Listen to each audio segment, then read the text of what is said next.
I don't want to be hurt. I'm a Pisces. I'm sensitive. And so part of not being vulnerable is knowing that there's a character between you and the world. So if something goes wrong, well, it wasn't me. That character was a bad one.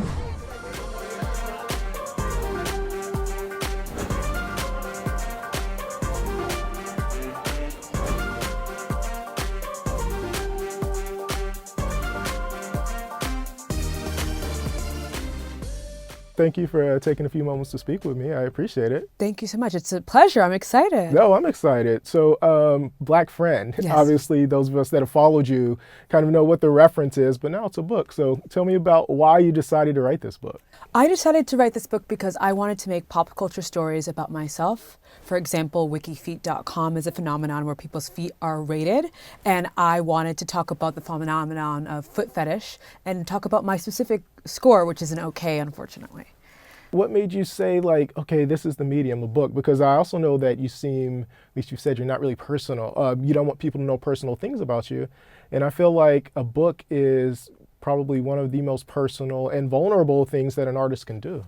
Honestly, it was a foolish decision, but I think it turned out great. I mean, it was an exercise in expanding myself creatively and artistically and comedically. And so while it was really hard to share things about myself, I just told you my WikiFeet score. So it doesn't really get more intimate than that.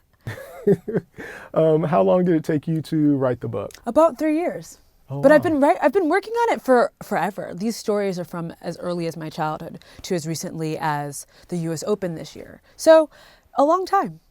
I'm wondering, were there any things that I guess happened throughout your life where you were like, you know what, I don't know if I really want to share this, but then, forget it, I'm going to share it anyway.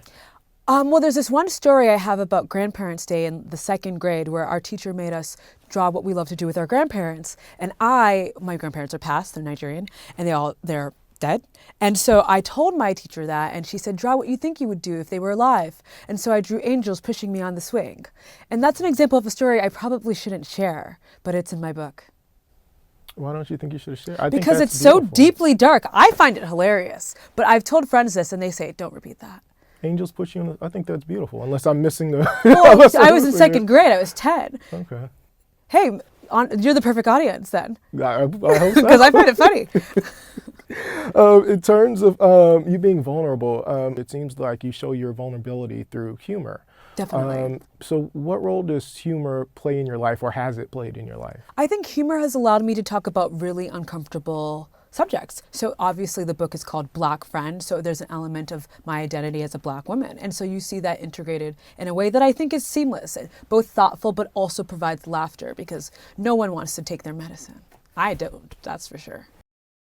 If somebody has never met you before or has been aware of you, like what is the Black friend? Because I think a lot of us, especially those of us who've grown up in maybe predominantly white spaces or have had time in white spaces, kind of know what it's like to be the Black friend. But for you, what is the Black friend? I mean, Black friends contain multitudes. They can be the friend on Clueless, the movie character, or they can be someone literally in your hometown. And so what I think I do really well in this book is I'm able to capture through various essays that Black friendship is really, really complex and really funny. I wonder, because you are one of the most skilled writers in America. Oh, thank you. Hey. And lots of people have said it. I think I had one quote where it said, yeah, you're one of the smartest, wittiest writers in all of television. In fact, as an aside, people compliment you all the time on your writing. But how was it different writing a book as opposed to, working on your own TV show or other people's shows? It's a great question. I think I've been a professional writer for all of my life, or at least since I graduated college. So that element of it wasn't too difficult, but it's about being able to be vulnerable. I found when I was rewriting my book in the edit that there were essays that had really, really thoughtful ideas about Rosa Parks and Claudette Colvin, but didn't really capture anything about me. And I was realizing that there was a boundary between me and my audience, and I wanted to break that boundary so I could have a vulnerable book, because those are my favorite essay books. Why is it hard, or is it hard for you to be vulnerable? And if so, why? Because I don't want to be hurt. I'm a Pisces. I'm sensitive. And so part of not being vulnerable is knowing that there's a character between you and the world. So if something goes wrong, well, it wasn't me. That character was a bad one. Versus when you open yourself up in a book, you find that you really have to sit with your thoughts and repeat them for the audiobook as well. What's the difference between Ziwe as the person, you, the heart of you, and the public persona of you? I think public personas are inherently sort of hyperbolic. And I am hyperbolic in my everyday life as well. But I think the difference with my book in particular is that you really can't hide. You really can't hide when you have that many words on a page. You have to show some sort of yourself, or the book doesn't connect, at least for me when I read any book that I enjoy. So I found that I couldn't hide behind being this larger than life being. I had to just enjoy Ziwe, and that led to some really, really captivating essays. Obviously, you're super funny. I'm just wondering, like, who influenced your comedy? Who were some of the people that you looked up to in the comedic world? Stephen Colbert probably is one of my bigger influences because I watched his Washington Correspondents' Dinner, and it was absolutely wild. And he talks about, he made a Dick Cheney joke about, historically it actually happened, shooting someone in the face. And I found that to be so bombastic to talk about that in front of the president. So I was inspired to really take my comedy to extreme heights, because if those are the stakes he gets to play with, why can't I? Were you always funny? Like, were you the funny kid? Yeah, I wouldn't shut up. Yeah, talk. I was class clown in high school, definitely. Interesting. I wouldn't guess that. Okay. What would you guess? Okay, well, drag me. Maybe no, I'm not going to drag you, but maybe I guess it's because you're super funny, but it's told a lot of times through a serious tone. So I guess I wouldn't assume you're a class clown. Obviously, I'd assume you're very funny, but I don't see you jumping on tables or. No, I don't jump on tables, because I don't have that leg width. But I'm very unserious, much like the Joker. Got it. I know you said you're not an activist, but because a lot of your writing centers around like race and at times misogyny and things like that. Like, how would you describe yourself? A comedian, a clown. Yeah, I write too, but I'm here to make people laugh. And if I can do everything else is a cherry on top, but first and foremost, I'm here to make people enjoy their day. In terms of the book talking kind of like about how you're grappling with your own, in parentheses, misunderstanding of identity, like what does that mean? Like what is identity to you and how it relates to you? I think identity is constantly shifting because it's influenced by exterior forces. And so with me, I had to find myself in the context of being a human being on earth, surrounded by people who are constantly telling you who you are. And so that misunderstanding of who I thought I should be allowed me to realize, what do I like? What do I believe in? Where do I stand? What entertains me?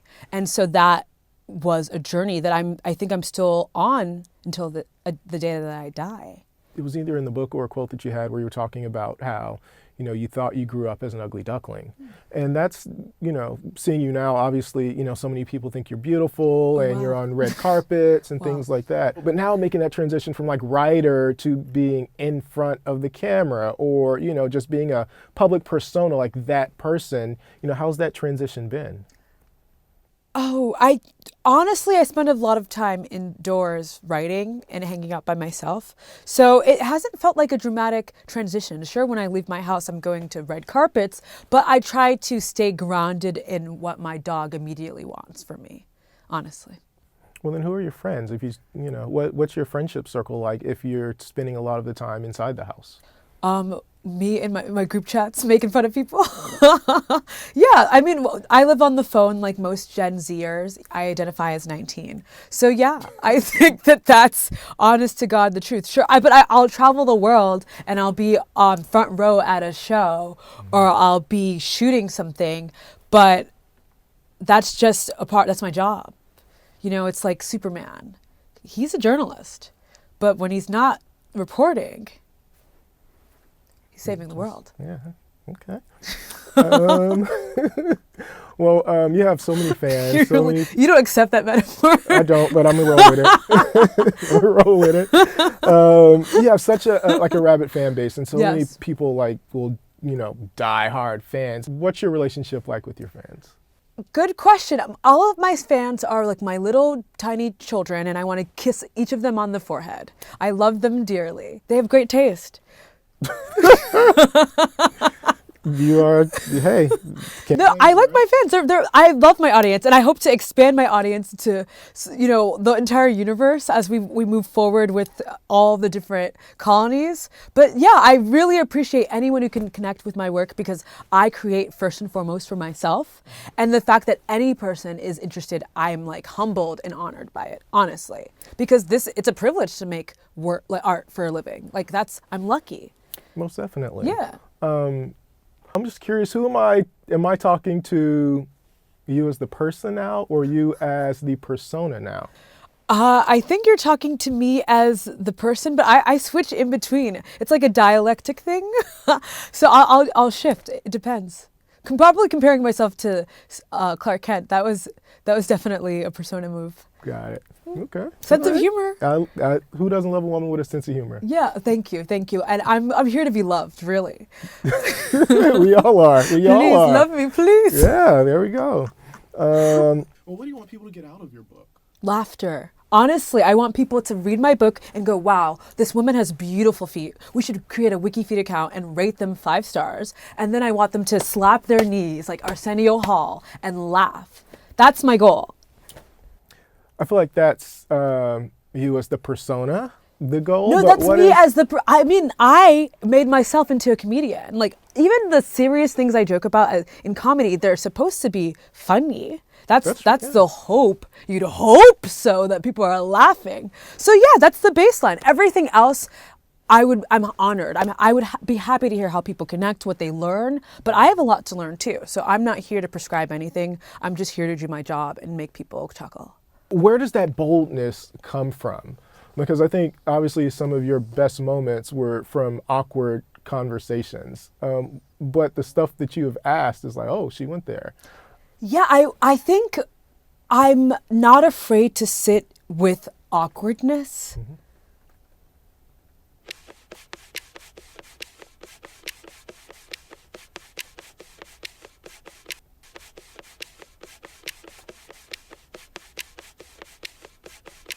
Me neither.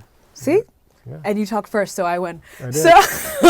So I'm not afraid to sit. I'm not afraid to sit with awkwardness. So sometimes it's a matter of just this question's wild, but let's blurt it out and then hold.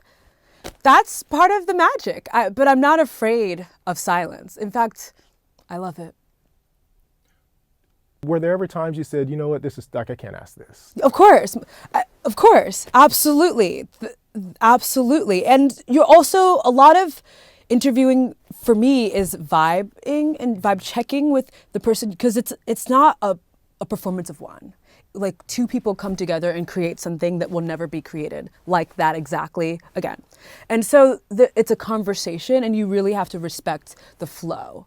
And I think that any interviewer would say that they have their version of that, or maybe not. Maybe some interviewers go by a strict set of questions to the order, but we're all kind of editing as we talk. Yeah, no, yeah. I mean, I think the best interviews are the ones that go with the flow.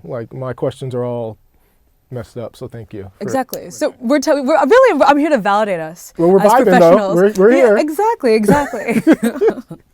All right. You have been such a pleasure. Oh, thank you. The floor is yours. Well, honestly, I'm going on tour around the continental United States. So that's really the next project, but I'm always working through the different expansions of Ziwe, the brand. Not necessarily the person, Not, the brand. You grow. No, you grow said it. as You an said it. individual, live, laugh, love. But then there's also the conglomerate.